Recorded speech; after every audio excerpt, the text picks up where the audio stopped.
what the mainstream media was too afraid to tell you about the news this week.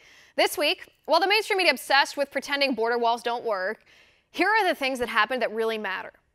The Council on American Islamic Relations, this according to a new report by the Wall Street Journal, is advising Facebook and Twitter about who to kick off their platforms. Specifically, CAIR advocated for Laura Loomer to be banned based on Loomer's tweet about Muslims. Remember, CAIR was named as an unindicted co-conspirator in the Holy Land Foundation case. That was the largest terror financing prosecution in U.S. history. The founders of CAIR have ties to Hamas, and the current executive director of CAIR is a man named Zahra Billoo, who has tweeted about U.S. soldiers being more murderous than ISIS and says he'll never disavow jihad. But did the mainstream media report that Facebook and Twitter are listening to far left-wing groups with ties to radical Islam?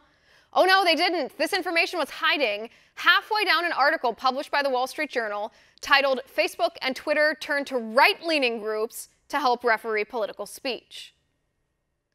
The Marjory Stoneman Douglas High School Public Safety Commission released their 458-page report on the Parkland school shooting. In this report, the commission recommends arming teachers to keep students safe. This comes after nearly a year of study into what went wrong that led to the massacre that killed 14 students and 3 teachers, and what can be done to prevent such a horrific tragedy from ever happening again. The commission released dozens of recommendations, but did the mainstream media report that the commission recommends arming qualified teachers to keep school children safe? Of course they didn't. Instead, the mainstream media parrots the talking points of the left, pushing gun control and ignoring what would save the lives of children at school.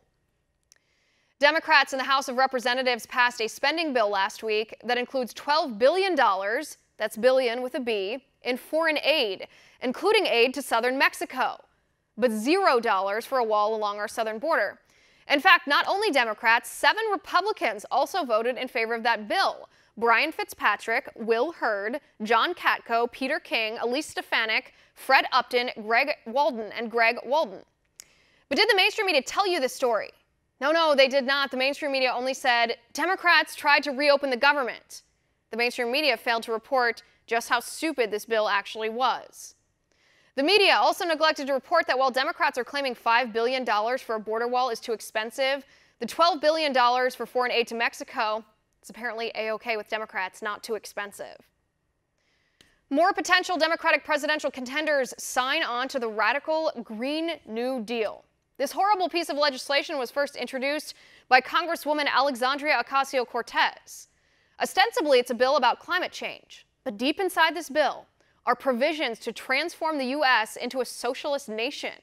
We're talking universal income, guaranteed jobs, guaranteed living wage, reparations, a ban on all fossil fuels, government-run health care, provisions for mandated gender ideology, high taxes, and a mandate that people remodel their homes to be green.